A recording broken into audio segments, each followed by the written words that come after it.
दिल्ली भाजपा प्रदेश कार्यालय में पत्रकार को संबोधित करते हुए दिल्ली प्रदेश अध्यक्ष वीरेंद्र सचदेवा व नेता प्रतिपक्ष सदन राजा इकबाल सिंह ने पत्रकार को संबोधित करते हुए दिल्ली सरकार पर गंभीर आरोप लगाते हुए कहा, कल जिस तरह से दिल्ली हाईकोर्ट ने दिल्ली सरकार को फटकार लगाई और कहा प्राइमरी स्कूल में पढ़ने वाले 3 लाख से ज्यादा बच्चों को अभी तक पैसा क्यों नहीं दिया गया।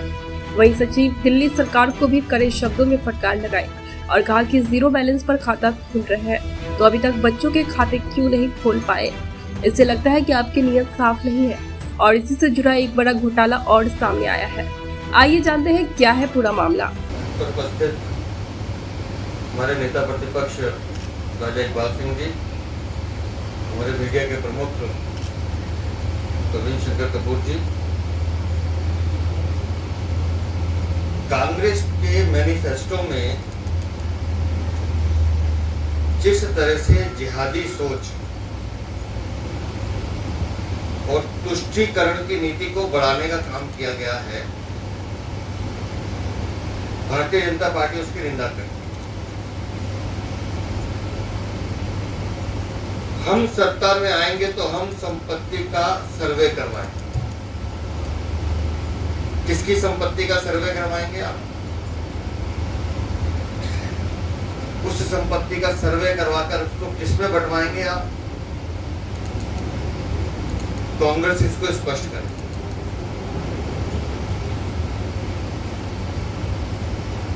महिलाओं के गहनों का सर्वे करवाएंगे।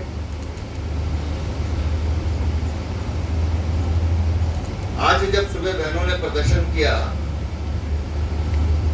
और हमने एक ही बात राहुल गांधी से पूछी है कि आप इसकी पुष्टि करें कि आपने किस सोच के साथ इसको मैनिफेस्टो में जगह दी।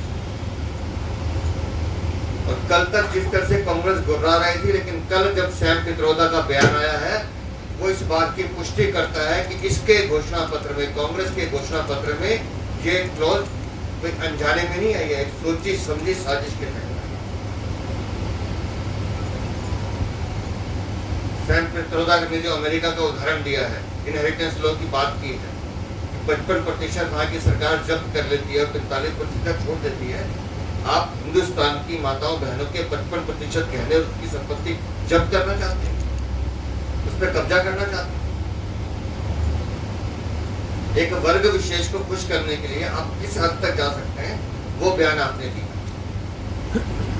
और फिर कहते हैं कि हमारे मैनिफेस्टो में नहीं है, तो बताए ना कि आपके माननीय प्रधानमंत्री मनमोहन सिंह ने जो बयान दिया था कि इस देश की संपदा पर पहला अधिकार मुसलमानों का है, तो बहुसंख्यक हिंदू होना गुनाह है क्या?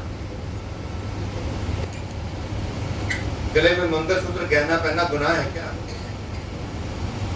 कोई भी एक साधारण परिवार पूरी उम्र लगाता है एक एक पाई जोड़कर अपनी संपत्ति बनाने में, और कितने आराम से आपने लिख दिया कि हम सत्ता में आएंगे तो हम संपत्ति का सर्वे करवाएंगे, अधिग्रहण करेंगे। कैसे अधिग्रहण करेंगे? उन घुसपैठियों को देना चाहते हैं जो देश को तोड़ने का काम करते हैं। किसको खुश करना चाहते हैं? तो हमने आज मांग की है कि राहुल गांधी उसके लिए माफी मांगे देश की जनता से, उसका स्पष्टीकरण दे, नहीं तो भारतीय जनता पार्टी लगातार इस मैनिफेस्टो का भी विरोध करेगी और कांग्रेस की इस घटिया और जाति सोच का भी विरोध करेगी। मैंने 2 अलग-अलग ऑर्डर जारी कर दिल्ली सरकार के शिक्षा व्यवस्था की पोल खोली। जिस शिक्षा व्यवस्था को अरविंद केजरीवाल और मनीष सिसोदिया विश्व स्तरीय बताते हैं, उनके दावों की पोल खोली, उनको आईना दिखाया कि ये व्यवस्था है दिल्ली के सरकारी स्कूलों में कि माननीय उच्च न्यायालय को टिप्पणी करनी पड़ रही है, आदेश देना पड़ रहा है, क्योंकि इनके मंत्री मंत्रालय में कम प्रेस वार्ता में ज्यादा बैठते हैं। उनको दिल्ली के विकास की चिंता नहीं है, अपनी पार्टी का विकास कैसे हो उसकी चिंता है। जिन 2 टिप्पणियों का हम जिक्र कर रहे हैं उसमें माननीय न्यायालय ने स्कूलों की बदहाली पर सख्त निर्देश दिए और उत्तर पूर्वी दिल्ली के सरकारी स्कूल में जो सोशल जुडिशरी की रिपोर्ट आई है, उसके बाद तो उन्होंने शिक्षा सचिव को सख्त फटकार लगाई। स्कूल चल रहा है टीन शेड में, ये विश्व स्तरीय स्कूल है जिसके ये गाने गाते हैं, डेस्क टूटे हुए हैं, क्लासरूम बदहाल है, टॉयलेट की हालत खराब है और एक क्लासरूम में 144 बच्चे। आप जरा अंदाजा लगाइए, एक क्लासरूम में 144 बच्चे, और वो भी पढ़ कैसे रहे हैं? एक का मुंह इस तरफ है बच्चों का और एक बच्चों का मुंह इस तरफ। क्लासरूम में उधर वाले उधर की पढ़ाई करेंगे, इधर वाले इधर की पढ़ाई करेंगे। ये है अरविंद केजरीवाल की शिक्षा व्यवस्था, जिसके ये दावे करते हैं कि हम विदेशों में जाके सीख कर आ रहे हैं। ये सीख कर आ रहे हैं। दिल्ली की जनता को लूटने का तंत्र अरविंद केजरीवाल ने डेवलप किया पिछले 9 साल। और साथ ही साथ कल जो निर्णय आया है 2 दिन पहले, कल, जिसमें तो नगर निगम आयुक्त को पेश होना पड़ा, लगभग 7 लाख से अधिक बच्चे हैं नगर निगम के स्कूल में। उसमें से 2,73,000 बच्चे जिनको ना किताब मिली, ना कॉपी मिली, ना स्कूल वर्दी मिली, ना बैग मिले। और कितनी मासूमियत से निगम जवाब देता है कि हम बच्चों के अकाउंट नहीं है इनके, जबकि केंद्र सरकार का सीधा सीधा निर्देश है कि 0 रुपीस बैंक अकाउंट सभी बच्चों का खोलना है। क्यों अकाउंट नहीं खोले आप? क्यों ये सुविधाएं वहां तक नहीं पहुंचाई? और कल तो कमिश्नर को कहना पड़ा कोर्ट कि स्थायी समिति का गठन नहीं होने के कारण हमें दिक्कत आ रही है। कौन जिम्मेदार है स्थायी समिति का गठन नहीं होने के? आम आदमी पार्टी की सरकार जिम्मेदार है, जो पिछले 1.5 साल से नगर निगम को चूस रही है। माननीय उच्च न्यायालय ने 2 जो निर्णय दिए हैं, ये आंखें खोलने वाले निर्णय। मैं तो चाहूंगा कि दिल्ली सरकार को शिक्षा पे श्वेत पत्र लाना चाहिए, हर स्कूल का ऑडिट करना चाहिए। खाली स्ट्रक्चर खड़ा कर देना या टाइलें लगा देने से, बिल्डिंगें खूबसूरत दिखाने से शिक्षा व्यवस्था नहीं सुधरती।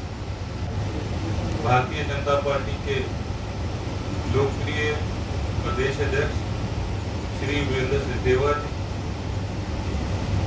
पार्टी के मीडिया प्रमुख प्रवीण चंद्र कपूर जी, तो सभी मेरे साथी भाई, जो आज की प्रेस वार्ता है, हम सब ने कल देखा होगा कि कैसे माननीय हाई कोर्ट ने दिल्ली नगर निगम को और दिल्ली नगर निगम के आयुक्त को फटकार लगाई।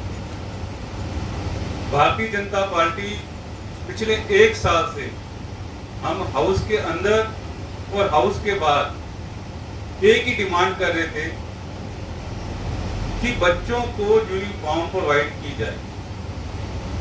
सर्दी का मौसम हो और बच्चों के पास पहनने के लिए स्वेटर ना हो, मोजा ना हो, शूज ना हो, पूरा सेशन निकल जाए और बच्चों के पास कॉपी ना हो, पेंसिल ना हो, ज्योमेट्री बॉक्स ना हो, जो बेसिक एजुकेशन, जो स्टेशनरी दिल्ली नगर निगम ने प्रोवाइड करनी हो, और वो ना कर सके, ऐसी निकम्मी सरकार, आम आदमी पार्टी की सरकार जो निगम के अंदर है, पूरा साल विरोध करने के बावजूद जब हाई कोर्ट ने डांट लगाई, वो लोग तब हरकत में आए। वो कहते हैं कि स्टैंडिंग कमेटी नहीं है। उनसे पूछा जाए, स्टैंडिंग कमेटी का इलेक्शन किसने करवाना था? आप इलेक्शन से भी भागते हैं। म्युनिसिपल कॉर्पोरेशन के पास 2 मेन काम है, एक प्राइमरी एजुकेशन और एक हेल्थ सेक्टर। दोनों में आम आदमी पार्टी पूरी तरह से फेल हो गई। लगभग 2.25 लाख स्टूडेंट को आपने पैसा नहीं दिया। सेंटर से पैसा आ रहा है, पैसे की कोई कमी नहीं, मगर वो उस पैसे को घुमाना चाहते हैं भ्रष्टाचार में लिप्त लोग दूसरे खर्चों में डालना चाहते हैं। उसका मैं आपको एग्जांपल देता हूं। 31 मार्च को फाइनेंशियल ईयर क्लोज हो जाता है, जो हम सबको मालूम है। 28 तारीख को प्रत्येक स्कूल को रिपेयर और मेंटेनेंस के लिए 50,000 से लेकर 2 लाख रुपया ये लोग रिलीज करते हैं। आप ये देखिए कि 31 मार्च को फाइनेंशियल ईयर क्लोज हो जाएगा, सारी बिलिंग हो जाएगी। 4 दिन में आप स्कूल की क्या रिपेयर करवा लेंगे? 1500 स्कूल म्युनिसिपल कॉर्पोरेशन के, कितने रुपए की बोगस बिलिंग होगी आप समझ सकते हैं। ये उस पैसे को रिपेयर और मेंटेनेंस में डालना चाहते हैं, ठेकेदारों को बेनिफिट देना चाहते हैं, अफसर इसमें धांधली करेंगे और सारा पैसा आम आदमी पार्टी के जो नेता है उनकी जेबों में जाएगा, क्योंकि इनका मकसद लूटना है, भ्रष्टाचार को बढ़ावा देना है। वो पूरी निगम के अंदर इंस्पेक्टर राज और अफसर राज हो गया।